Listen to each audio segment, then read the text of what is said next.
கல்முனை அரசியல் வரலாற்றில் 17 வருட கால ஆட்சி புரிந்து நம் தேசத்திலும் சர்வதேசத்திலும் புகழ் பெற்ற முன்னாள் நாடாளுமன்ற உறுப்பினரும் கௌரவ அமைச்சருமான மர்ஹூம் AR மன்சூர் அவர்களின் ஞாபகார்த்தமாக இயங்கும் ஏழை மாணவர்களின் வறுமையான கல்விக்கு உதவும் வளமான தளமாக திகழும் AR மன்சூர் பவுண்டேஷன் புனித ரமலான் மாதத்தை முன்னிட்டு வழங்கும் ரமலான் ஆரோக்கிய சிந்தனை நிகழ்ச்சியை தினம்தோறும் மாலை 4:25 மணிக்கு உங்கள் பிறையஃபமில் கேட்டு பயன்பெறலாம். அதிகார அரியாசனத்தில் 17 வருட கால அபிவிருத்தி அரசிகளின் தந்தையாய் திகழ்ந்த முன்னாள் கௌரவ அமைச்சர் மர்ஹூம் AR மன்சூர் அவர்களின் ஞாபகார்த்தமாக திகழும் AR மன்சூர் பவுண்டேஷன் வழங்கும் ரமலான் ஆரோக்கிய சிந்தனை. ரமலான் ஆரோக்கிய சிந்தனை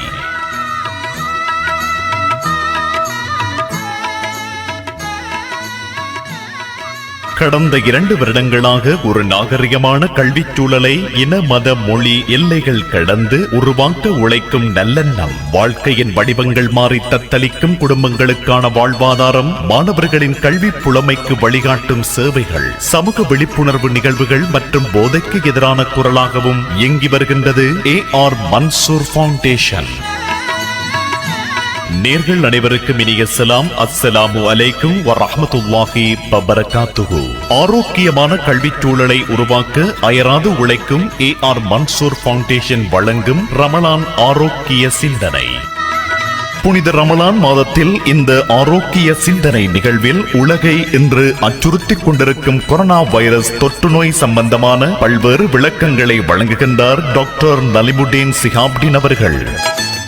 பிஸ்மில்லாஹிர் ரஹ்மானிர் ரஹீம். இன்றிலிருந்து இந்த ஆரோக்கிய சொற்றொடரில் கொரோனா வைரஸின் தாக்கத்தையும் அது மக்கள் வாழ்க்கையில் ஏற்படுத்தியிருக்கின்ற பாதிப்புகளையும் பற்றி புனித ரமலான் மாதத்தில் ஓரிரு வார்த்தைகள் பேசலாம் என்று நினைக்கின்றேன். இன்று சகல மக்களும் இந்த உலகத்தில் 2 பங்கு மக்கள் வீட்டிலே சிறை வைக்கப்பட்டிருக்கிறார்கள். இந்த சிறை அவர்களுக்கு எவ்வாறான பாதிப்புகளை ஏற்படுத்தி இருக்கிறது, எவ்வாறான மன உடல் நிலையிலே மாற்றங்களை ஏற்படுத்தி இருக்கிறது, பொருளாதாரத்துறையில் சமூகத்துறையில் எவ்வாறான தாக்கங்களை ஏற்படுத்தி இருக்கிறது என்பதை சற்று ஆராய்ந்து பார்ப்போம். இதை ஆங்கிலத்திலே கூறுவார்கள் war against invisible enemy. நாங்கள் ஒவ்வொருவரும் எங்களது கண்ணுக்கு தெரியாத ஒரு எதிரிக்கு எதிராக யுத்தம் செய்து கொண்டிருக்கிறோம். இந்த யுத்தம் ஏன் ஏற்பட்டது, எப்படி ஏற்பட்டது என்பதை நாம் சற்று ஆராய்ந்து பார்க்க வேண்டும். 21ஆம் நூற்றாண்டு பிறந்ததிலிருந்து மக்களுடைய இறை நம்பிக்கை குறைந்து விட்டது. மக்கள் இறை நம்பிக்கை குறைந்து விஞ்ஞானத்தின் மீதும் அறிவியல் மீதும் அதிக நம்பிக்கை வைத்திருக்கிறார்கள். அந்த நம்பிக்கையின் காரணமாக மக்கள் தாங்கள் நினைத்த சகலவற்றையும் தாங்கள் நினைத்த நேரத்தில் நினைத்த காரியத்தை செய்து முடிக்கலாம் என்று ஒரு எண்ணம் அவர்களிடத்திலே இருக்கிறது. இந்த எண்ணம் இறைவனுடைய அன்புக்கு அப்பாற்பட்டது. ஆனால் உலகத்தை இறைவன் தான் நடத்தி சொல்கிறான் என்கின்ற மனிதனிடமிருந்த அகந்தையை சற்று அகற்றி இருக்கிறது. தன்னுடைய அறிவுக்கும் விஞ்ஞான தொழில்நுட்பத்துக்கும் அப்பாற்பட்டு ஒரு சக்தி தன்னை இயக்கிக் கொண்டிருக்கிறது என்பதை இந்த கொரோனா நமக்கு ஒரு பாடமாக கற்பித்திருக்கிறது. 21ஆம் நூற்றாண்டில் உலகத்தை ஆளுவது அரசியலும் அறிவும் மட்டுமல்ல, அதைவிட வேகமாக பரவி இருக்கின்ற மீடியா என்கின்ற ஒரு புது விஷயம். ஏனென்றால் இந்த உலகத்திலே அன்ஆத்தரைஸ்ட் மீடியா என்று ஒன்று இருக்கிறது. விரும்பியவர்கள் விரும்பியவற்றை மீடியா மூலமாக சொல்லலாம் என்கின்ற ஒரு நிலப்பாடு காரணமாக மக்கள் பிழையான தகவல்களை உடனுக்குடன் அறிந்து கொள்கிறார்கள். சரியான தகவல்களை அறிந்து கொள்கின்ற அதே நேரத்தில் பிழையான தகவல்களும் அவர்களை சென்றடைகின்றது. அதனால் இந்த கொரோனா பற்றிய சில பீதிகள் ஐயங்கள் மக்கள் மனதிலே இருக்கின்றன. அவற்றையும் அகற்ற வேண்டியது நமது கடமைகளில் ஒன்றாகும். உலகத்திலே தொற்று நோய்கள் பல முறை ஏற்பட்டிருக்கின்றது. அந்த தொற்று நோய்கள் மனிதனுடைய உயிர்களை நிறையவே குடித்திருக்கின்றது. ஆனால் இந்த தொற்று நோய் ஏன் மிகவும் வேகமாக பரவியது என்று நாம் சற்று உற்று நோக்கி பார்த்தால் உலகத்திலே இன்று இருக்கின்ற 2 முக்கியமான காரணிகள் இதற்கு உறுதுணையாக இருக்கின்றன. ஒன்று அதாவது முதலாவது மனிதன் வேகமாக இந்த கொரோனா ஏன் வேகமாக பரவி இருக்கிறது என்று நாம் சற்று உற்று நோக்கி பார்த்தால் இன்று உலகத்தை ஒரு குளோபல் வில்லேஜ் என்று கூறுகிறார்கள், அதாவது உலக கிராமம் என்று. அதன் காரணமாக மனிதனுடைய நகர்வு மிகவும் வேகமாக இருக்கின்றது. ஒரு நாட்டிலிருந்து இன்னொரு நாட்டுக்கு அல்லது ஒரு தேசத்திலிருந்து இன்னொரு தேசத்துக்கு, ஒரு கண்டத்திலிருந்து இன்னொரு கண்டத்துக்கு இந்த மனிதன் வேகமாக பறந்து கொண்டிருக்கின்றான். இதன் காரணமாக மக்களுடைய நகர்வின் அதிகரிப்பின் காரணமாக எந்த ஒரு நோயும் ஒரு பிரதேசத்துக்கு உட்படாமல் முழு உலகத்தையுமே ஒரு குறிப்பிட்ட காலத்துக்குள் அடையக்கூடிய நிலைமை ஏற்பட்டிருக்கிறது. இரண்டாவது முக்கியமான காரணி urbanization என்று கூறுவார்கள். இன்று சொல்கிறார்கள் எப்படி என்றால் 2030ஆம் ஆண்டில் உலகத்திலே 1000க்கு மேற்பட்ட மெகா சிட்டிகள் அமைய போகின்றது என்று. மெகா சிட்டிகள் என்று கூறுகின்ற பொழுது நாம் இலங்கையில் எடுத்துக்கொண்டால் இவன் களம்பு கூட ஒரு மெகா சிட்டியாக இன்னும் மாறவில்லை. அந்த பகையிலே நாம் எடுத்து பார்த்தால் உலகத்திலே 1000 மெகா சிட்டிகள் என்றால் நீங்கள் சற்று யோசித்து பாருங்கள், உலகத்திலேயே எவ்வளவு மெகா சிட்டிகள் இந்த உலகத்திலே காணப்பட போகின்றது. இந்த மெகா சிட்டிகளில் என்ன நடக்கின்றது என்றால் அங்கு வீடமைப்பு திட்டங்களை உருவாக்கி மாடி கட்டிடங்களை அமைத்து அதன் ஒன்றின் மேல் ஒன்றாக ஆயிரக்கணக்கான மக்களை குடியேற்றுகின்றார்கள். அந்த ஆயிரக்கணக்கான மக்கள் ஒரு சிறிய பரப்பிலே வாழ்வதன் காரணமாக ஒரு தொற்று நோய் ஏற்பட்டால் அது வேகமாக எல்லா மக்களுக்கும் பரவி விடுகிறது. சீனாவில் நடந்ததும் அதுதான், இன்று அமெரிக்காவில் நடப்பதும் அதுதான். சீனாவில் சனத்தொகை அதிகம் காரணமாக மக்கள் ஒரு சிறிய பிரதேசத்தில் அதிகமாக வாழ்ந்து கொண்டிருக்கிறார்கள். அமெரிக்காவில் urbanization காரணமாக அநேகமான மக்கள் சிறிய சிறிய பிரதேசங்களிலே வாழ்ந்து கொண்டிருக்கிறார்கள். இது இரண்டாவது முக்கிய காரணியாக படுகின்றது. உலகத்திலே இதுவரை பலவிதமான நோய்கள் தொற்று நோய்களாக வந்து உலக சனத்தொகையில் பெரும்பகுதியை அளித்திருக்கின்றன. இப்படிப்பட்ட நோய்களிலே நாம் எடுத்து பார்த்தால் 5ஆம் நூற்றாண்டிலிருந்து இன்று வரை முக்கியமான நோய்கள் என்று ஸ்மால் பாக்ஸ், அதாவது சின்னமுத்து, typhoid, measles, flu, plague, HIV இந்த 6 நோய்களும் உலகத்தில் பெரிய அளவு பாதிப்பை ஏற்படுத்தி மனித உயிர்களை கொண்டிருக்கின்றன. இந்த பிளேக் நோய் எனப்படுவது 3ஆம் நூற்றாண்டிலே ஏறக்குறைய 20 மில்லியன் மக்கள் பிளேக் நோய் காரணமாக அழிந்திருக்கிறார்கள். அதே போல 6ஆம் நூற்றாண்டிலே நம் கண்மணி ரசூலுல்லாஹி ஸல்லல்லாஹு அலைஹி வஸல்லம் அவர்கள் வாழ்ந்த காலத்திலே 25 மில்லியன் மக்கள் பிளேக் நோயினால் அழிந்திருக்கிறார்கள். அந்த நேரத்தில் தான் ஒருமுறை ரசூலுல்லாஹி ஸல்லல்லாஹு அலைஹி வஸல்லம் அவர்களிடத்திலே கேட்டார்கள், இப்படியான தொற்று நோய் வருகின்ற பொழுது நாம் என்ன செய்வது என்று. அதற்கு நமது ரசூலுல்லாஹி ஸல்லல்லாஹு அலைஹி வஸல்லம் அவர்கள் சொன்னார்கள், தொற்று நோய் வருகின்ற ஊர் பக்கம் எவரும் போக வேண்டாம். அதே நேரத்தில் அந்த ஊரில் உள்ள மக்கள் வெளியிடங்களுக்கும் செல்ல வேண்டாம். அவர்கள் அந்த ஊருக்குள்ளேயே வாழ்ந்து கொள்ளட்டும் என்று. நமது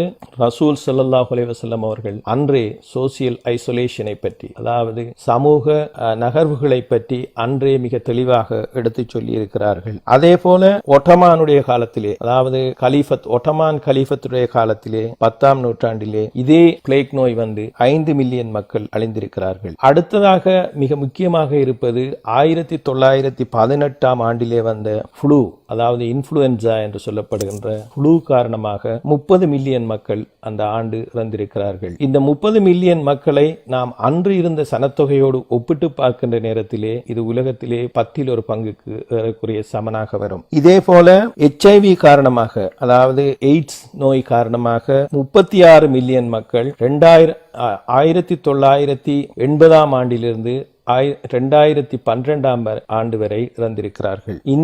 இந்தியாவிலும் ஆப்பிரிக்காவிலும் மலேரியா மூலமாக ஆண்டொன்றுக்கு 8 லட்சம் மக்கள் கொல்லப்படுகிறார்கள், மரணித்து போகிறார்கள். ஆகவே இந்த தொற்று நோய் என்பது ஒரு புதிய ஒரு விடயம் அல்ல. இது 5ஆம் நூற்றாண்டிலிருந்து நிறைய தொற்று நோய்கள் வந்திருக்கிறது. நான் இங்கு சொன்ன 5-6 தொற்று நோய்கள் மிகவும் முக்கியமான தொற்று நோய்கள். இந்த தொற்று நோய்கள் வந்த காலங்களில் உலக சனத்தொகையிலே ஏறக்குறைய 10% மக்கள் அந்த தொற்று நோயின் காரணமாக இறந்திருக்கிறார்கள். இந்த உலகத்திலே ஏற்பட்ட மற்ற தொற்று நோய்களோடு ஒப்பிடுகின்ற பொழுது கொரோனா என்பது ஒரு டெட்லி, அதாவது மிகவும் பயங்கரமான தொற்று நோயா என்று கேட்டால் நாம் இல்லை என்றே சொல்ல வேண்டும். ஏனென்றால் பிளேக் என்கின்ற தொற்று நோய் வந்த போது அந்த தொற்று நோய் ஏற்பட்டவர்களில் 70 தொடக்கம் 80% மக்கள் இறந்து போனார்கள். அதே மாதிரி ஃப்ளூ வைரஸ் வந்த போது அந்த வைரஸால் பாதிக்கப்பட்டவர்களில் ஏறக்குறைய 30% இறந்து போனார்கள். ஆனால் இன்று வந்திருக்கின்ற கொரோனா வைரஸ் கொடிய நோய் அல்ல. ஏனென்றால்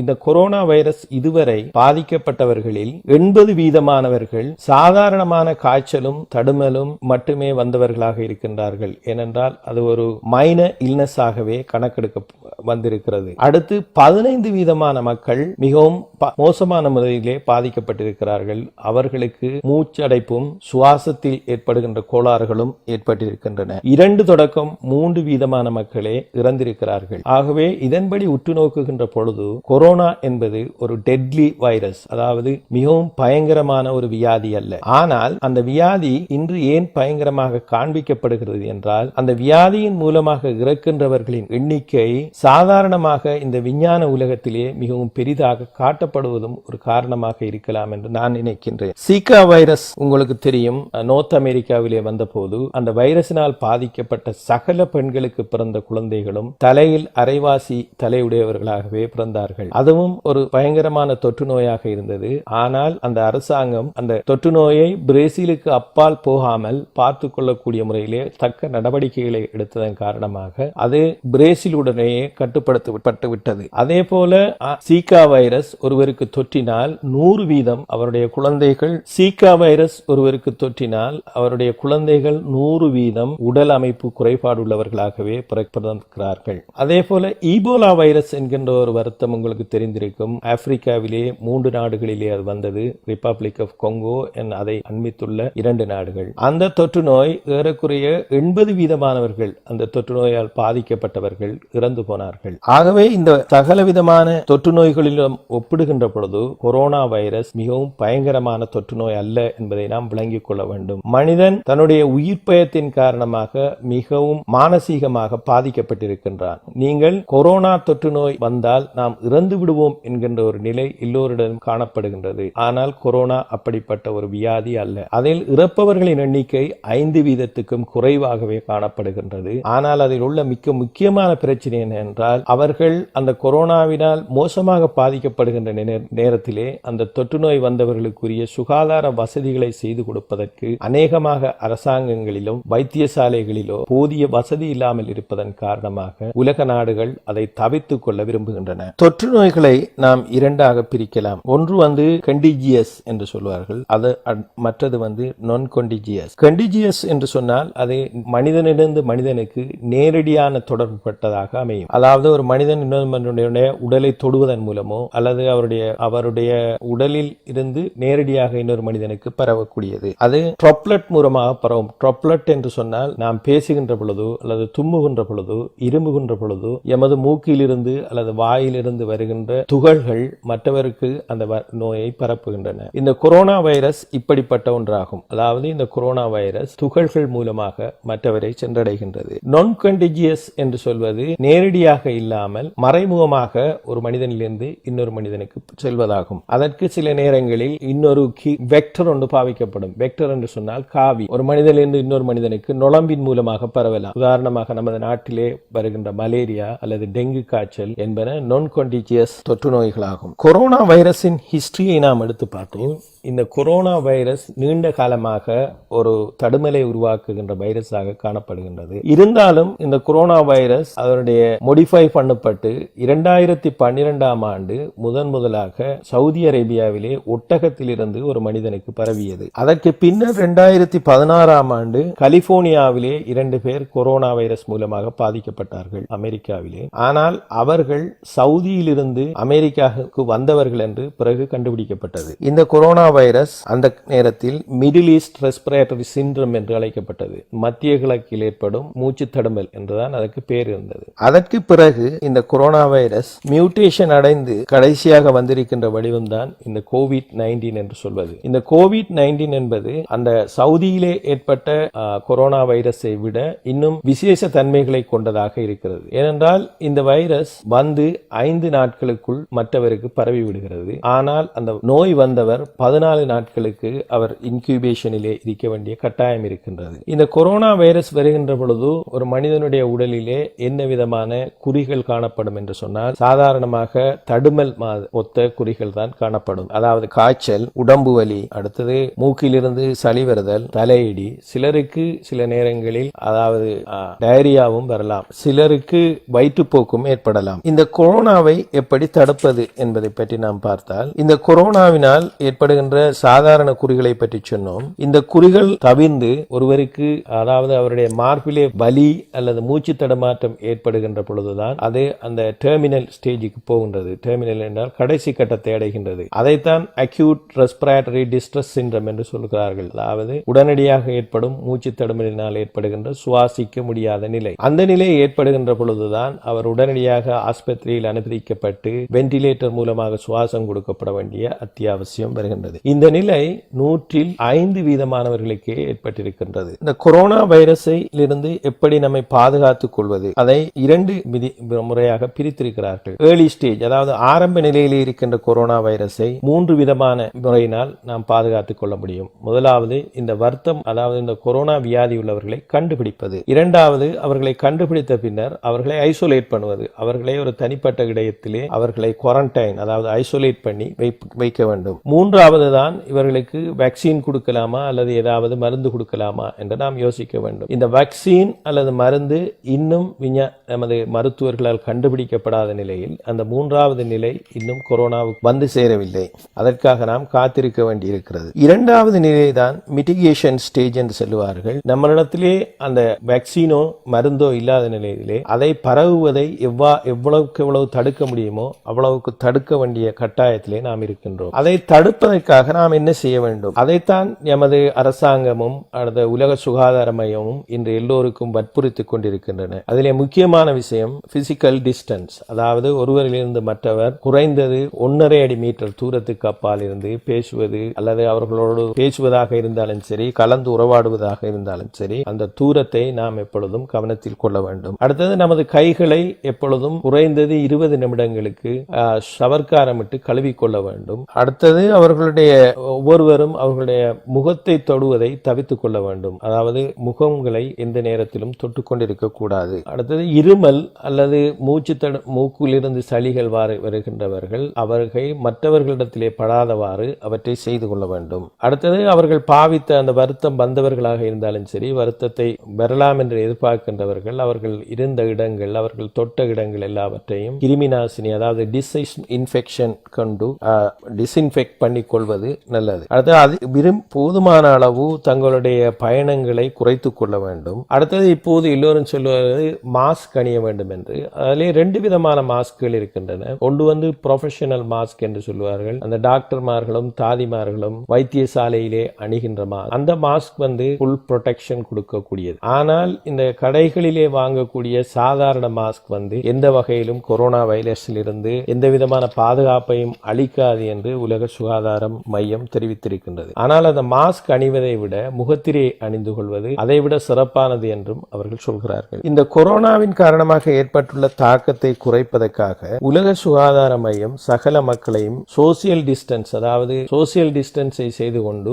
எல்லோருக்கும் இந்த அழைப்பை விடுத்திருக்கிறது. ஆனால் இந்த உலகத்திலே இருக்கின்ற இன்னொரு நிலைமை என்னவென்றால், உலகத்தில் ஒரு பக்கத்திலே விஞ்ஞான முன்னேற்றம் மிகவும் அதிகமாக காணப்படுகின்ற பொழுதிலும் உலகத்திலே 3.6 மில்லியன் மக்கள் ஆஃப்லைனிலே இருந்து கொண்டிருக்கிறார்கள். அவர்களுக்கு எந்த இணையதள வசதிகளும் கிடையாது. அந்த 3.6 மில்லியன் மக்களுக்கும் இந்த உலக சுகாதார மையத்தின் செய்திகள் போய் சேருமா என்பது கேள்விக்குறி. ஆகவே அந்த மக்கள் பாதிக்கப்படுகின்ற பொழுது அந்த மக்களிலிருந்து மற்றவர்களுக்கு பாதிக்கப்படக்கூடிய தன்மை மிகவும் அதிகமாகவும் காணப்படுகின்றது. இந்த கொரோனா வைரஸ் காரணமாக இன்று நாட்டிலே கடந்த 1.5 மாதங்களாக ஊரடங்கு சட்டம் அமலில் இருக்கிறது. எமது பிரதேசங்களில் அதிக பாதுகாப்பு வழங்கப்பட்டிருக்கிறது. இப்படி சில சம்பவங்கள் நமக்கு நடைபெற்றுக் கொண்டிருப்பது சில மனவேதனையை தந்தாலும் நாம் சற்று நிதானித்து இதில் முடிவெடுக்க வேண்டிய கட்டாயத்தில் இருக்கின்றோம். ஒருமுறை ஒரு முஸ்லிம் பெரியவர் தன்னுடைய ஆன்லைன் சேனலிலே அவரை பின்பற்றுகின்ற ஒரு சிலர் மார்க்க சம்பந்தமான கேள்விகளை கேட்கும் போது அவர் ஒரு பதில் அளித்தார். அந்த பதிலும் அந்த கேள்வியும் என்னவென்றால், ஒரு பெண் பிராமணர் குடும்பத்தைச் சேர்ந்தவள்,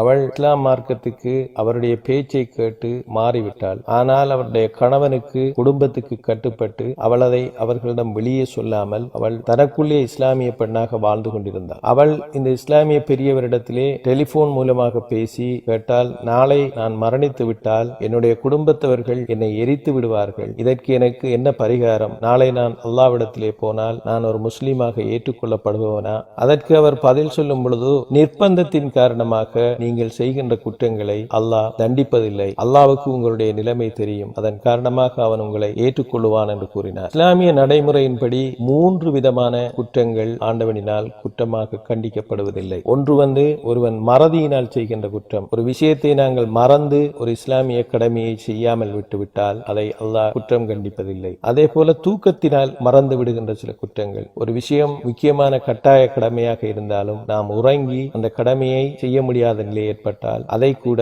அல்லாஹ் குற்றம் காண்பதில்லை. மூன்றாவது, நிர்பந்தத்தினால் ஏற்படுகின்ற குற்றங்கள். உதாரணத்துக்கு சொல்ல போனால், ஒருவன் கையிலே வாளை வைத்துக் கொண்டு நமது கழுத்துக்கு நேராக பிடித்துக் கொண்டு நீ முஸ்லீமாக இருந்தாலும் நீ வெட்டி விடுவேன் என்று சொல்கின்ற சந்தர்ப்பத்திலே நான் முஸ்லீம் இல்லை என்று சொல்லி தப்பித்துக் கொள்வது சமயோசிதம். ஆனால் அல்லாவும் நீ முஸ்லீம் இல்லை என்று சொன்னதற்காக உன்னை கண்டிக்க மாட்டான். ஏனென்றால் அது நிர்பந்தத்தினால் நீ சொன்னதை ஒழிய உன் மனதார நீ சொன்னதில்லை என்றே அல்லாஹ் ஏற்றுக்கொள்கிறான் என்று அந்த இஸ்லாமிய பெரியவர் அன்று விளக்கமளித்தார். ஆகவே இந்த நாட்டிலே இப்போது காணப்படுகின்ற நிலைமையை நாம் அந்த நிலையிலேயே நோக்க வேண்டும். ஒரு அரசாங்கத்தின் சட்டதிட்டங்களுக்கு கட்டளைகளுக்கு பணிய வேண்டியது ஒவ்வொரு மூமியினுடையதும் கடமையாகும். ஆகவே நாங்கள் எமது அரசாங்கத்தின் சட்டதிட்டங்களுக்கு பணிந்து ஒரு சில விட்டுக் கொடுப்புகளை செய்து இந்த கொரோனா என்கின்ற வியாதியில் இருந்து இந்த சமூகம் இந்த உலகம் மீளும் வரை இந்த விட்டுக் கொடுப்புகளை தொடர்ந்து செய்து வந்து இந்த நாட்டில் இறைமையையும் நன்னடத்தை உள்ளவர்களாக நாம் வாழ வேண்டும் என்பதும் என்னுடைய அவாவும் கூட. இப்போது இந்த கொரோனாவுக்கு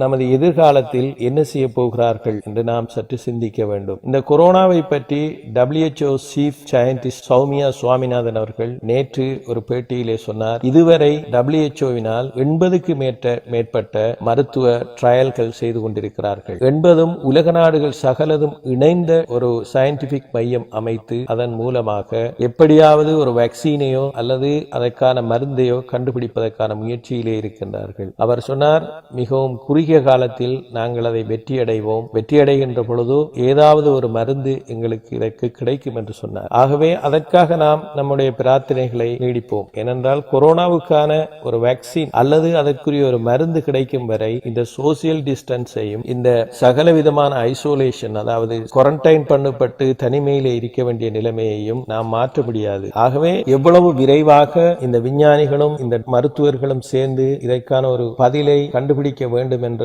எமது பிரார்த்தனைகள் எமது பிரார்த்தனைகள் மூலமாக அவர்களது வெற்றி நிர்ணயிக்கப்படுமாக இருந்தால் நமது சமூகத்துக்கு ஒரு விடிவு கிடைக்கும். இந்த நேரத்திலே ஒரு மருத்துவ தெரிந்தவன் என்ற வகையிலே நான் இன்னும் ஒன்றையும் கூறிக்கொள்ள விரும்புகின்றேன். இந்த கொரோனாவை போல இன்னும் நிறைய பயங்கரமான தொற்று நோய்கள் நமது சமூகத்தை எதிர்காலத்தில் பாதிப்பதற்கு சந்தர்ப்பம் இருக்கின்றன. இதையும் WHO மிகவும் அவசியமாக மக்களிடத்திலே எடுத்துச் செல்ல வேண்டும் என்று கேட்டுக்கொண்டிருக்கிறது. அதில் முதலாவது என்னவென்றால், இன்று 3ஆம் உலக நாடுகளிலே உள்ள மருத்துவர்களுக்கிடையான தொழில் போட்டியின் காரணமாக அவர்கள் நிறைய ஆன்டிபயோட்டிக்கை பாவிக்கின்றார்கள்.